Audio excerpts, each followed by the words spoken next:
നിങ്ങൾ ആരെയാണ് സപ്പോർട്ട് ചെയ്തെന്നുള്ളത് നിങ്ങളുടെ ഇഷ്ടം. ബട്ട് അത് ഇങ്ങനെ പബ്ലിക് പ്ലാറ്റ്ഫോമിൽ വന്ന് പറയേണ്ട ആവശ്യമില്ല. ആര് പറഞ്ഞു? നമുക്ക് ഇഷ്ടം ആരെയാണ് നമ്മുടെ പ്ലാറ്റ്ഫോമിൽ നമുക്ക് വന്ന് പറയാൻ പാടില്ല. ആരാ നിയമം പറഞ്ഞു? യൂട്യൂബും ഇങ്ങനത്തെ ലൈവ് ഇതൊക്കെ വെച്ചാണ് ബ്രോ അങ്ങനെ പറയരുത്. അത് നമ്മുടെ ഇഷ്ടമാണ്. നമ്മുടെ ഇഷ്ടമാണ്, നമ്മുടെ അഭിപ്രായങ്ങൾ നമ്മൾ നിങ്ങളായിട്ട് ഷെയർ അല്ല ബ്രോന് അങ്ങനെ നിങ്ങളുടെ ഇഷ്ടമാണ്. നിങ്ങൾക്ക് ഇത് ഞങ്ങൾ പറയുന്നത് നിങ്ങൾ ഫോളോ ചെയ്യണമെന്നൊന്നുമില്ല. അല്ല ബ്രോന് അങ്ങനെ വിശ്വസിക്കുന്നത്. അതായത് നമ്മുടെ ഇഷ്ടമാണെന്ന് പബ്ലിക്കിൽ പറയണ്ടെന്ന്. അപ്പൊ ബ്രോ പറയണ്ട. പക്ഷെ ഞങ്ങളുടെ ഇഷ്ടം ബ്രോന്റെ ഇഷ്ടമായിരിക്കണം എന്ന് പറയരുത്. ഞങ്ങൾക്ക് വന്ന് പറയാൻ ഇഷ്ടം, അത് നമ്മുടെ ഇഷ്ടം. നമ്മൾ ജാസ്മിനാണ് സപ്പോർട്ട് ചെയ്യണേ, നമ്മൾ ജാസ്മിനാണ് സപ്പോർട്ട് ചെയ്യണേ, ജാസ്മിനാണ് സപ്പോർട്ട് ചെയ്യണേ. 3 പ്രാവശ്യം പറഞ്ഞു. അത് നമ്മുടെ ഇഷ്ടം. അങ്ങനെ പറയരുത് ബ്രോ. ആണ് ജാസ്മിൻ ആരുടെ അടുത്തേലും ഉറക്കെ സംസാരിച്ച ഒച്ചയുയർത്തി മറുപടി പറഞ്ഞ നമ്മുടെ ഇപ്പോഴും നമ്മുടെ നാട്ടിലുണ്ടല്ലോ ഉറക്കെ സംസാരിച്ച് ഒരു പെണ്ണ് ഉറക്കെ സംസാരിച്ച് അവർ നെഗറ്റീവ്. പക്ഷെ ഒരു ആണ് ഉറക്കെ ഹാന്ന് ഓളിട്ട് കഴിഞ്ഞ് കഴിഞ്ഞാൽ അവര് ഭയങ്കര സ്റ്റാർ ആയി. പെമ്പിള്ളേര് വായ തുറന്ന അപ്പ നെഗറ്റീവ്. കാരണം മിണ്ടാൻ പാടില്ല, അവർക്ക് മിണ്ടാണ്ടിരുന്നാൽ മതി എന്നുള്ള ഒരു പെണ്ണ് തിരിച്ചു. അത് പ്രായത്തിൽ മൂത്തവരാണെങ്കിലും അവര് ഏടാന്ന് വിളിച്ചാൽ എന്താടാന്ന് ചോദിക്കാൻ അതൊരു ഏത് പെണ്ണാണെങ്കിലും ഒരു കുഴപ്പമില്ല, ഒരു തെറ്റുമല്ല. നമ്മൾ പ്രായത്തിനല്ല, ആ പ്രായം വെച്ചിട്ടല്ല ഒരാളെ സംസാരിക്കുന്ന കാര്യമല്ല. അവരെങ്ങനെ തിരിച്ചു സംസാരിക്കുന്ന അനുസരിച്ചാണ് നമ്മൾ തിരിച്ചു സംസാരിക്കുക. നമുക്ക് ഇങ്ങടെ റെസ്പെക്ട് കിട്ടിയാൽ മാത്രം കൊടുത്താൽ മതി. ആ കുട്ടി അതുകൊണ്ട് ഇത്ര പ്രായ ആളാണ്, ആള് എടാന്ന് വിളിക്കുമ്പോ നമ്മള് എന്തോ എന്ന് ചോദിക്കേണ്ട കാര്യമില്ല. നമ്മുടെ ആ കൊച്ച് അതിന്റെ ഉള്ളില് ഏജിന് വിഷയമല്ല. അവിടെ എല്ലാരും ഈക്വലി ഇതായിട്ടുള്ള കണ്ടസ്റ്റൻസാ. രണ്ടാമത്തെ കാര്യം ഇങ്ങോട്ട് കിട്ടുന്ന റെസ്പെക്ട് മാത്രം അങ്ങോട്ട് കൊടുത്താൽ മതി. മൂന്നാമത്തെ കാര്യം പറയണത് ആ കൊച്ചു ഒരാളുടെ മെക്കെട്ട് പോയിട്ട് ഇത്രയും ദിവസം ഞാൻ കണ്ടിട്ട് ഒരാളുടെ ആ കൊച്ചിനെ ചൊറിയാൻ ചെന്ന് കഴിഞ്ഞാൽ കൊച്ചു നല്ല കൊടുക്കും. അതിന് ബുദ്ധിമുട്ടുള്ളവര് അവിടെ അതിന് കൊടുത്തു കഴിഞ്ഞാൽ അത് കഴിഞ്ഞിട്ട് ഒരു മനസ്സിലേക്കില്ല, അതിനൊരു പ്രതികാരഭാവോ അല്ലെങ്കിൽ 2 ദിവസം കഴിഞ്ഞിട്ടോ അതപ്പൊ തന്നെ കൊച്ചു വിടും. പിറ്റേ ദിവസം ആ കൊച്ചു അവരോട് സ്നേഹമായിട്ടും കയറാണ്. ഒരാളുടെ അടുത്തും മൊത്തമൊക്കെ നല്ലത് പറയും, നല്ല ക്രിസ്പ് ആൻഡ് ക്ലിയർ ആയിട്ട് പറയും. പക്ഷെ ഒരാളുടെ അടുത്തും അതിന്റെ പേഴ്സണൽ ഗ്രേജ് വെച്ച് നെക്സ്റ്റ് ഡേ ആള് ബിഹേവ് ചെയ്തിട്ടില്ല. നെക്സ്റ്റ് ഡേ ആൾ അപ്പൊ തന്നെ ആള് നന്നായി പൊട്ടിത്തെറിക്കത് ഞാൻ അപ്പൊ തന്നെ വിടും. എനിക്ക് തോന്നുന്നു ആ വീട്ടില് പേഴ്സണൽ ഗ്രേജ് ഒട്ടുമില്ലാത്തൊരു കുട്ടിയാ. ഞാൻ കണ്ടിട്ട് എനിക്ക് തോന്നുന്നു, എന്റെ അഭിപ്രായമാണെന്ന്. ചേട്ടനും എങ്ങനെയാണ് തോന്നിയാണ്? ആ കുട്ടി അത് വെക്കാറില്ല. ചിലവരാണ് ഇങ്ങനെ വെച്ച് ബിൽഡ് ചെയ്ത് പരദൂഷണം ഇതൊക്കെ പരിപാടി. അത് ജാസ്മിൻ ഇല്ല പരിപാടി. അതുകൊണ്ടാണ് നമുക്ക് ഇഷ്ടം. ആ കൊച്ചിന് കുറച്ച് സൗണ്ട് കൂടുതലാണ്, അതിനൊന്നും ചെയ്യാൻ പറ്റില്ല. അതന്നെ സൗണ്ട് കൂടുതലാണ്. പിന്നെ ഇത്രയും ഗ്രൂപ്പ് ആയിട്ടുള്ള ഒരു ഇത് നടക്കുമ്പോ അവിടെ കുറെ ഫൈറ്റും അല്ലെങ്കിൽ നമ്മുടെ വാദങ്ങൾ പറയലുണ്ടോ, അതിൽ സൗണ്ട് കൂട്ടി പറഞ്ഞാലേ ആ ശ്രദ്ധിക്കപ്പെടുള്ളൂ, അല്ലെങ്കിൽ ആരെങ്കിലും ലിസൺ ചെയ്യുള്ളൂ.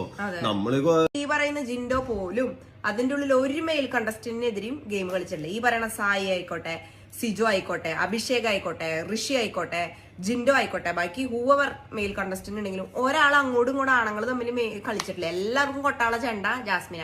ഈ സിബിൻ പോലും വന്ന് കയറിപ്പോ വന്ന സ്പീഡിലെ പോയി, അത് കയ്യിലിരിപ്പോണ്ടായി. എനിവേ വന്ന സിബിൻ പോലും ആരുടെ മേക്കട്ട കയറുന്ന ജാസ്മിന്റെ. എല്ലാവരുടെയും ഗെയിം ജാസ്മിന. എല്ലാരും ഗെയിം കളിക്കും ജാസ്മിന്റെ അടുത്ത്. നാണയില്ല പുറത്തുള്ള യൂട്യൂബേഴ്സിനും എല്ലാവരും ജാസ്മിൻ. അല്ലാണ്ട് ഇവരാണെങ്കിൽ ഇപ്പൊ ഈ സിബിൻ വന്നിട്ട് ഏതെങ്കിലും അവിടെ വേറെ ഒരു ആമ്പിള്ളേരുടെ അടുത്ത് ഗെയിം കളിച്ചിരുന്നില്ല. ഒരാളും കളിച്ചില്ലേ. സായി ആയിക്കോട്ടെ, സിജോ ആയിക്കോട്ടെ, സിബിൻ ആയിക്കോട്ടെ, ജിൻഡോ ആയിക്കോട്ടെ, ഋഷി ആയിക്കോട്ടെ, ഒരാളും ഇല്ല. ഋഷി പിന്നെ അങ്ങനെയൊന്നുമില്ല. ആരെങ്കിലും കീ കൊടുത്ത് വിട്ടാ, ഇപ്പൊ ജാസ്മിനെതിരെ ആരെങ്കിലും കീ കൊടുത്ത് വിട്ടാ അത് പോയി തുള്ളും. അയ്യോണോ അങ്ങനെങ്കിലും അവൻ ചെയ്തിട്ടുണ്ടെന്ന്. ഋഷി അല്ലാണ്ട് വേറെ ഒരാള് ജാസ്മിന്റെ അടുത്ത് ബാക്കി വേറെ ഒരാളുടെ അടുത്തും പോയിട്ട് ഒന്നും പറഞ്ഞിട്ടില്ല. അപ്പൊ പിന്നെ എല്ലാവർക്കും ചെണ്ടാ കുട്ടി തന്നെയാ. അല്ലാണ്ട് അങ്ങോട്ടും ഇങ്ങോട്ടും നേരെ നിൽക്കുള്ള ധൈര്യം വേറെ ആർക്കും. സായി നിങ്ങൾ പൊളിയാണ് ഗൈസ്. ജാസ്മിനും പൊളിയാണ്. നിങ്ങൾ ജാസ്മിനും പൊളിയാണ്. പുട്ടിന് പിരിയണ മാതിരി ഞാൻ ഇടും. നാളെ 10 മണിക്ക് വോട്ടിംഗ്. ഞാൻ പുട്ടിന് പിരിയണ മാതിരി ഇടും. നാളെ 10 മണിക്ക് ആണെങ്കിൽ നമ്മളിങ്ങനെ ഇത്ര ആത്മാർത്ഥത്തിൽ പറയില്ല. ഇത് നമുക്കുള്ള ഇഷ്ടം കൊണ്ട്, റിയമോളുടെ ഇഷ്ടം പ്രത്യേക ഇഷ്ടമുള്ളതുകൊണ്ടാണ് ഞങ്ങൾ. എനിക്ക് കൊച്ചിന് ഭയങ്കര ഇഷ്ടമാണ്. എന്തോ അങ്ങ് ഇഷ്ടപ്പെട്ടു പോയി എന്ത് ചെയ്യാൻ പറ്റും. അതന്നെ. അപ്പൊ പുട്ടിന് പിരിയണമെന്ന് ചോദിക്കണം. എല്ലാരും ജാസ്മിന് പോയി വോട്ട് ചെയ്യണം കേട്ടോ. എല്ലാരും ജാസ്മിന് വേണ്ടി പോയി വോട്ട് ചെയ്യണം. ഇത്രയും നെഗറ്റീവും ഇതൊക്കെ വന്നിട്ടും ടോപ്പ് 5 ജാസ്മിൻ എത്തി എന്ന് പറഞ്ഞപ്പോ ഭയങ്കര സന്തോഷമായി. നമ്മുടെ കേരളത്തിലെ മനുഷ്യരുടെ ആ ഒരു വ്യൂ പോയിന്റ് മലയാളി പൊളിയാണ്. മലയാളികളുടെ മൈൻഡ് സെറ്റ് മാറി എന്നുള്ളതിന്റെ ഏറ്റവും വലിയ. അല്ലെങ്കിൽ 2-3 വർഷം മുന്നാണെങ്കിൽ നമ്മുടെ നാട്ടിലെ ആൾക്കാർ ചിന്തിക്കുന്നത് ഈ സീരിയലിൽ കാണുന്ന മീൻസ് അങ്ങനത്തെ ടൈപ്പ് ആൾക്കാരൊക്കെയാണ് വോട്ട് ചെയ്യുള്ളൂ. കാരണം ഇങ്ങനൊരു ജാസ്മിന്റെ പോലെ ഇത്രയും നെഗറ്റീവ് ഇത് കൊടുത്തിട്ടും ഇത്രയധികം യൂട്യൂബേഴ്സും വോട്ട് കിട്ടിയിട്ടാണല്ലോ ഇത്രയും ടോപ്പ് 5 വലിയൊരു വിജയം. ജാസ്മിന് ഒരുപാട് സൈലന്റ് സപ്പോർട്ടേഴ്സ് ഉണ്ട്. അതാണ് അതിന്റെ ഒരു ഇത്. ഇപ്പം ഇത്രയും ഹേറ്റ് ഉണ്ടായിട്ടും ഇത്രയും പേര് ട്രോളിയിട്ടും ഏഷ്യാനെറ്റ് തന്നെ വലിച്ചു കീറിയിട്ടും യൂട്യൂബ് റിവ്യൂസ് മുഴുവൻ വലിച്ചു കീറിയിട്ടും ഇത്രയും ഹേറ്റ് ജനങ്ങളെ ചെവിയിൽ വന്ന് വീണിട്ട് പോലും ജാസ്മിൻ ടോപ്പ് 2. എനിക്ക് ഉറപ്പായിട്ടും എന്റെ ഒരു വിശ്വാസം ഇപ്പൊ എല്ലാം കണ്ടോടം കൊണ്ട് ജാസ്മിൻ ടോപ്പ് 3 പോലല്ല ഞാൻ നേരത്തെ വീഡിയോയിൽ 3 എന്ന് പറഞ്ഞിരുന്നു. ടോപ്പ് 2 നിൽക്കുന്നുണ്ട് ജാസ്മിൻ. അത് നമ്മുടെ മലയാളികൾ വോട്ട് ചെയ്തിട്ട് തന്നെയാണ്. അപ്പൊ നമ്മുടെ മലയാളികൾക്ക് ബുദ്ധിയും വിവരമൊക്കെ ഉണ്ട്. മലയാളി നമ്മുടെ ജാസ്മിൻ ആണ് നമ്മൾ സപ്പോർട്ട് ചെയ്യുന്ന ആള്. നിങ്ങളെല്ലാവരും നിങ്ങൾക്ക് പറ്റുമെങ്കിൽ ജാസ്മിനെ സപ്പോർട്ട് ചെയ്യുക, വോട്ട് ചെയ്യുക. നാളെ സൺഡേ 10 മണിക്ക് വോട്ട് ലൈൻസ് ഒക്കെ ക്ലോസ് ആവും. അപ്പൊ ഇന്നും നാളെയും കൂടി നമുക്ക് വോട്ട് ചെയ്യാൻ പറ്റുള്ളൂ. അപ്പൊ നിങ്ങൾ എല്ലാവരും ചെയ്യുക. ജാസ്മിന് നമ്മൾ ഏറ്റവും കണ്ട ഒരു പോസിറ്റിവിറ്റി, നല്ലൊരു ബെസ്റ്റ് ഫൈറ്റർ ആണ്, ഗെയിമർ ആണ്, സർവൈവർ ആണ്.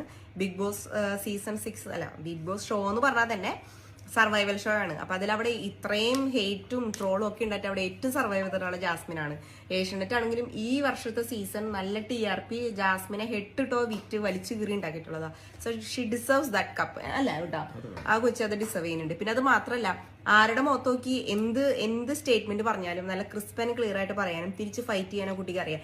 എന്നാൽ പോലും നെക്സ്റ്റ് ഡേ അവരുടെ അടുത്ത് ഒരു പേഴ്സണൽ ഗ്രജ് വെക്കാണ്ട് സ്നേഹത്തോടെയും കെയറോടും കൂടെ അവർക്ക് ഒരു ആവശ്യം വന്നാൽ ഇടപെടുകയും അല്ലെങ്കിൽ വെരി നോർമലായിട്ട് കൂളായിട്ട് അവരോട് ഇടപെടുകയും ചെയ്യണം. ഒറ്റ കണ്ടസ്റ്റന്റിന് ഞാൻ അവിടെ കണ്ടിട്ടുള്ളൂ. അപ്പൊ അതുകൊണ്ടൊക്കെ തന്നെയാണ് ആ പോസിറ്റീവ് സൈഡൊക്കെ കണ്ടിട്ടാണ് നമ്മൾ ജാസ്മിന് ഇഷ്ടപ്പെട്ടത്. അപ്പൊ നമ്മുടെ ജാസ്മിൻ മോൾക്ക് വേണ്ടി എല്ലാവരും വോട്ട് ചെയ്യുക. പിന്നെ ഒരു പ്രധാനപ്പെട്ട കാര്യം പറയുന്നത്, ജാസ്മിന് വേണ്ടി എല്ലാവരും വോട്ട് ചെയ്യുക അല്ല കേട്ടാ. പിന്നെ നമുക്ക് വേറെ എന്നിട്ട് പറയേണ്ടിരുന്നത് ജാസ്മിന് വേണ്ടി എല്ലാവരും വോട്ട് ചെയ്യുക. പിന്നെ ഉള്ളത് എന്നിട്ട് കഴിഞ്ഞാൽ ഹോട്ട്സ്റ്റാർ Disney+ ആപ്പ് ഓപ്പൺ ചെയ്തിട്ട് ജാസ്മിന് വേണ്ടി വോട്ട് ചെയ്യുക അല്ലെ. പിന്നെ കൂടെ ജാസ്മിന് വേണ്ടി വോട്ട് ചെയ്യുക. അപ്പൊ അവസാനമായിട്ട് പറയാറുള്ളത് ജാസ്മിന് വേണ്ടി വോട്ട് ചെയ്യുക. അപ്പൊ നമുക്ക് വീണ്ടും കാണാം. ബൈ.